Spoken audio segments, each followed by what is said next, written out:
Hello à tous, j'espère que vous allez bien, moi ça va très très bien. J'ai passé une bonne partie de la semaine à enregistrer mes tutos en français et en anglais. Alors le français c'était facile, l'anglais c'était vraiment une autre aventure, mais j'ai terminé de poster tout ça hier soir et ce matin, et donc depuis ce matin j'ai pu me remettre à faire un petit peu des gadgets, à programmer, et je voudrais vous faire voir le dernier gadget actuellement. Alors, vous voyez que je peux me promener dedans. C'est un ensemble de couloirs avec, on va arriver j'espère bientôt à un embranchement.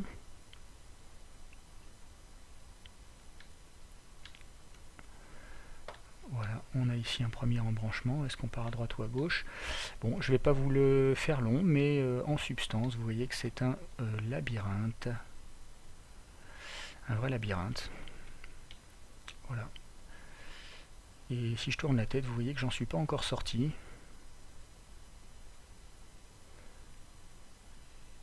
C'est un labyrinthe géant en fait. Enfin géant. Je vais vous faire voir comment ça marche.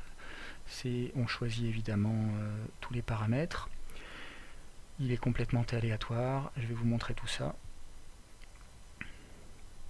Avant de repasser à des petites échelles, juste une dernière chose amusante. Si vous êtes adepte du gigantisme, on va aller le sortir ici. On va lui mettre une échelle verticale, allez, de 5 par exemple.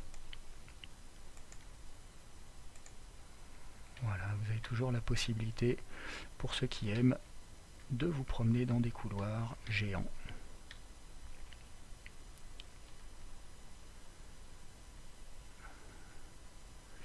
Alors il y a peut-être le Minotaure qui traîne au fond, je ne sais pas. Je vais vous faire voir le bébé en un peu plus petit, pour que vous ayez une vue d'ensemble. Alors, on va repasser à une échelle de 0,1 ici, on va l'aplatir, et comme ça je vais pouvoir vous faire voir toutes les options disponibles. Donc le voici. Alors c'est un labyrinthe parmi une infinité de labyrinthes possibles. Comme d'habitude, tout est aléatoire. On va ouvrir ces options ici. Le voici. Donc vous avez comme toujours une graine qui vous permet de générer un nouveau labyrinthe. Ça sera peut-être plus clair quand j'aurai diminué la résolution. Vous avez naturellement la résolution. Vous avez vu qu'on peut choisir l'échelle horizontale et verticale. Ces options-là sont des options communes à la map, à la petite carte que je vous avais présentée avant, et les options qui sont spécifiques au labyrinthe, c'est cette ligne-là. D'abord, on peut décider de mettre une sortie ou pas. Alors l'entrée, elle est toujours en bas à gauche, et puis on peut décider qu'il y a une sortie en haut à droite, là tout au fond. La rectitude des chemins, c'est la rectitude des chemins en fait. Vous voyez, quand je mets une rectitude à 0, mes chemins sont aussi tordus que possible. Si je mets un chiffre plus grand, vous allez voir que ça devrait changer l'aspect du labyrinthe. Voilà, vous voyez qu'il a des chemins qui sont un petit peu plus longs, et puis plus je rallonge les chemins, et plus je vais avoir de lignes droites. Voilà, je vais revenir à 0 ici. Les impasses, c'est le pourcentage d'impasses qu'on veut afficher. Donc là pour l'instant j'affiche toutes les impasses possibles, c'est-à-dire le chemin plus tous les mauvais chemins, puisque je suis à 100%. Si je demande 0 impasse, vous allez voir que le programme m'affiche tout simplement la solution du labyrinthe, puisque c'est le chemin sans les impasses. Donc vous voyez qu'on part ici d'en bas à gauche, et qu'on va sortir là-bas en haut à droite. Et entre temps on sera passé par tous ces chemins tordus. Alors si j'augmente la rectitude, ça va devenir de plus en plus simple. On va passer à 10 par exemple. Vous voyez, j'ai des chemins de plus en plus grands, et si je mets une rectitude énorme, je vais finir par aller de plus en plus droit. Si je mets à 1000, à mon avis, il va passer par un coin. Voilà, il va systématiquement tout droit, donc il part le plus droit possible, et quand il ne peut plus aller tout droit, il tourne et il se retrouve sur la sortie. Donc voilà, on peut régler tout ça. On peut ensuite rajouter des pièces. Je vais revenir, on va laisser 10 par exemple, ou 5. bon peu importe. On peut ensuite rajouter des pièces, on peut choisir le nombre de pièces par côté qu'on va mettre. Alors ça c'est la partie qui me plaît pas encore, vous allez voir. On peut également choisir le nombre de portes par pièce. Je vais le mettre à 0 et je vais mettre une rectitude énorme qui devrait nous permettre ici. Voilà, vous voyez qu'on part à droite. Donc maintenant je vais rajouter des pièces et vous allez comprendre comment les pièces sont placées. En fait, quand je mets un 2 ici, ça veut dire que je vais avoir 2 par 2 pièces. Donc je vais en avoir 4 qui sont modifiées un peu aléatoirement. Alors ça c'est vraiment la partie du donjon qui me plaît pas du tout du tout. Quand on met un peu plus de pièces, le côté gris devient tout à fait apparent et le donjon prend une régularité qui est vraiment pas belle du tout.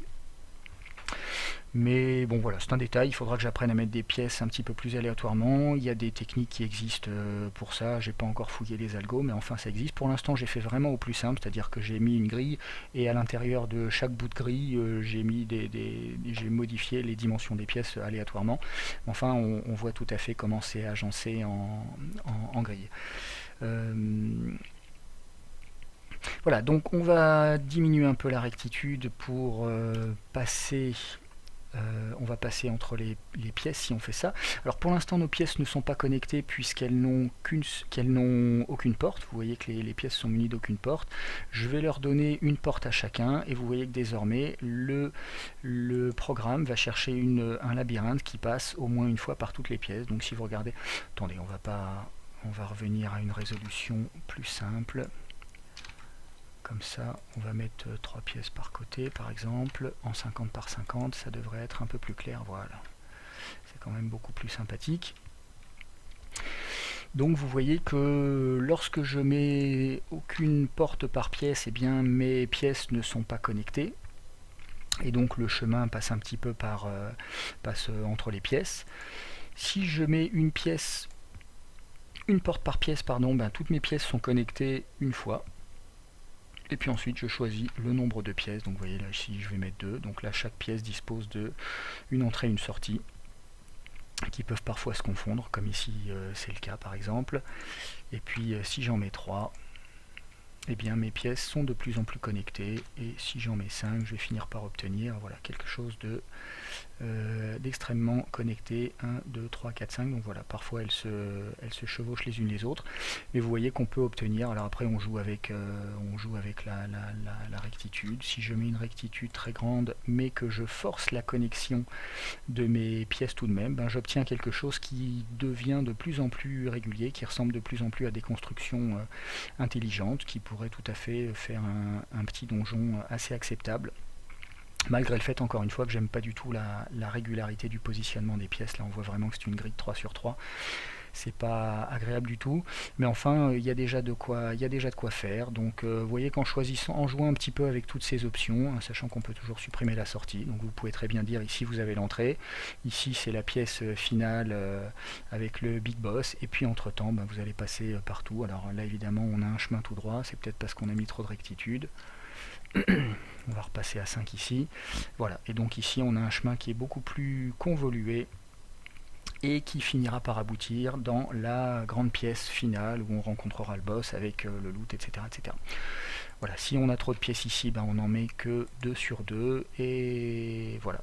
Bref, vous avez compris à quoi servent ces options. On met une sortie, on n'en met pas, on choisit la rectitude des chemins, on décide de mettre ou non des impasses. Je peux mettre par exemple 10% d'impasse ici, qui va compliquer un petit peu le donjon. Et puis je choisis le nombre de pièces que je place sur mon donjon, qui va déterminer évidemment leur taille, et je choisis la façon dont les pièces sont connectées.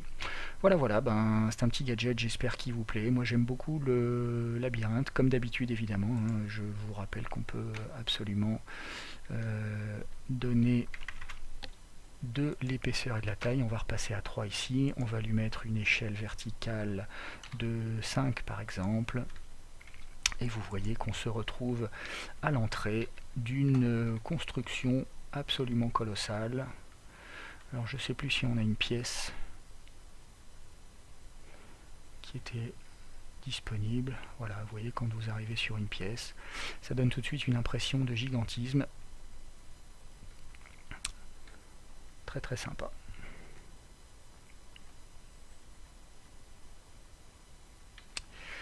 Voilà, voilà, et là c'est un tout petit donjon. Je vous rappelle qu'on peut avoir la même chose en 200 par 200, 400 par 400, ce que vous voulez. Donc il y a presque de quoi faire une campagne complète dans le moindre de ces trucs-là. Ça pourrait presque faire une petite ville souterraine. Enfin bref, les options sont nombreuses. Vous avez vu comment on joue avec. J'espère que ça vous a plu. Et puis on en reparle bientôt. Et j'arrête de bavarder ici. Puis il va falloir que j'aille me coucher, 23h24. Et ben à bientôt tout le monde. Amusez-vous bien. Ciao ciao, bisous.